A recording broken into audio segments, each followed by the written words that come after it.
Hello children, welcome to our YouTube channel Sandra Advanced Education। हम पढ़ रहे हैं science text book class 8th और आज इसमें लेसन नंबर 1 हम स्टडी करेंगे। Lesson number 1 is crop production and management. Crop फसल की का उत्पादन और उसका मैनेजमेंट प्रबंधन। चैप्टर पढ़ने से पहले हम कुछ मीनिंग्स के ऊपर ध्यान देते हैं। इसे आपको नोट भी करना है अपनी नोटबुक के अंदर। क्रॉप फसल, प्रोडक्शन उत्पादन, मैनेजमेंट प्रबंधन, सिकल दरांती, शॉवेल फावड़ा, प्लो हल ऑर्गेनिज्म जीव, डिस्पाइट होते हुए भी, डाइवर्सिटी विविधता या अंतर, पैटर्न व्यवस्थित किए जाने का ढंग पैटर्न, आइडेंटिफाइड पहचान किया, मस्टर्ड सरसों, ऑर्गेनिज्म जीव, रेफर्ड किसी से संबंधित करना, मैन्योर खाद डालना, इरिगेशन सिंचाई करना, वीड्स खरपतवार यानी जंगली घास, हार्वेस्टिंग फसल काटना। Let us study the chapter crop production and management. Paheli and Bhujo went to their uncle's house during the summer vacation. पहेली और भूजो अपने अंकल के घर गए समर वैकेशन के दौरान। There uncle is a farmer, उनके जो अंकल हैं वो किसान हैं।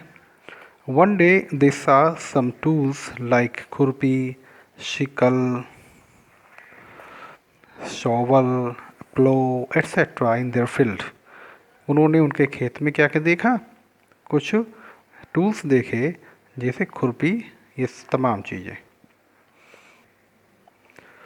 यू हैव लर्नड, तुमने पढ़ा होगा, सीखा होगा, that all living organism required food, सभी जीवित जीवों को भोजन की ज़रूरत होती है। Plants can make there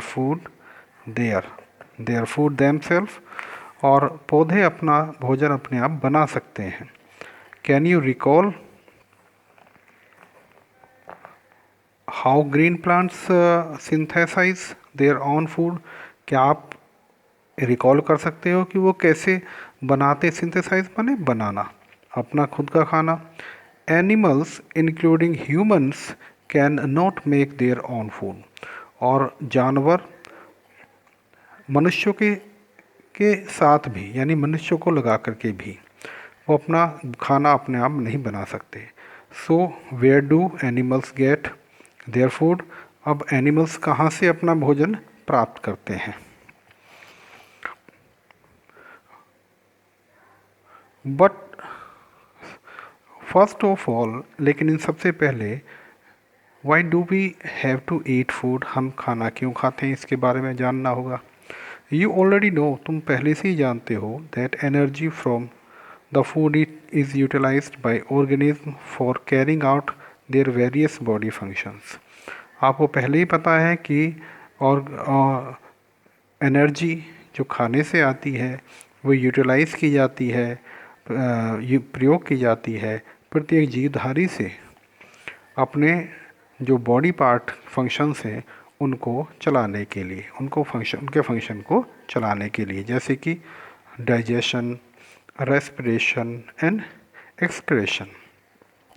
we get our food from plants and animals, और बहुत हमें हमारा खाना हम पाते हैं प्लांट से, एनिमल से भी, और दोनों से। In order to provide food for a large population, इतनी बड़ी जनसंख्या को खाना प्रोवाइड करने के लिए regular production, proper management and distribution is necessary. Regular उत्पादन, रेगुलर मैनेजमेंट और प्रबंधन और डिस्ट्रीब्यूशन, उसको बांटना, ये ज़रूरी है। एग्रीकल्चर प्रोसेसेस, एग्रीकल्चर की प्रैक्टिसेस, यानी कृषि किस तरीके से होती है, उनकी प्रैक्टिसेस क्या है। Till 10,000 BC people were nomadic, लोग जो हैं घूमा करते थे, यानी बिफोर क्रिस्ट 10,000 बिफोर क्रिस्ट यानी क्रिस्ट के जन्म से 10,000 साल पहले तक के लोग जो है क्या है वो ऐसे घूमा करते थे। They were wandering in groups from place to place in search of food and shelter. वो ग्रुप के साथ एक स्थान से दूसरे स्थान पर घूमा करते थे खाने और शरण यानी शेल्टर की खोज में। They ate raw fruits and vegetables. वो खाते थे कच्चे फ्रूट्स और vegetables. And started hunting animals for food. और उन्होंने जानवरों का भी शिकार करना शुरू कर दिया था खाने के लिए। Later they could cultivate land and reproduce and produce rice. बाद में उन्होंने फसल ज़मीन पर फसल उगाना और राइस पैदा करना शुरू कर दिया था। Wheat and other food crops और दूसरी फूड क्रॉप्स। दस वाज बोर्न एग्रीकल्चर। इस तरीके से एग्रीकल्चर का जन्म हुआ। When plants of the same kind are cultivated at one place on a large scale, it is called crop. जब एक जगह एक ही तरह के बहुत सारे पौधे एक साथ उगाए जाते हैं तो उसे क्रॉप बोलते हैं। For example crop of wheat जैसे कि गेहूं की फसल। मीन्स इसका मतलब क्या है? That all the plants grow in the field are that of weeds.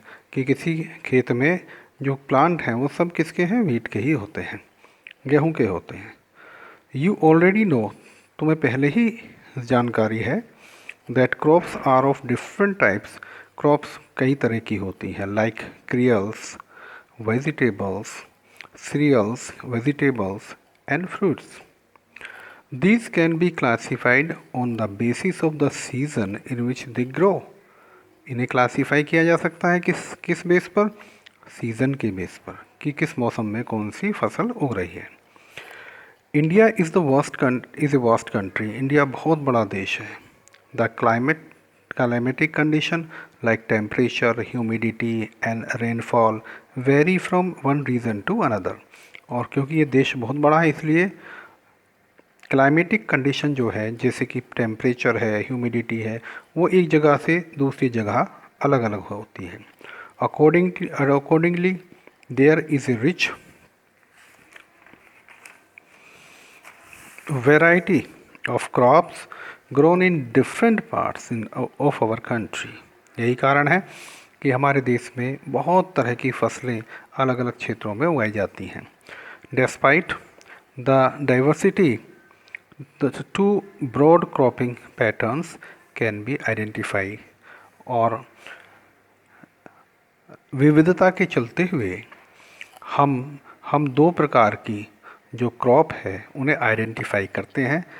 ये दो तरह की हैं, kharif crop and rabi crop. Kharif की फसल।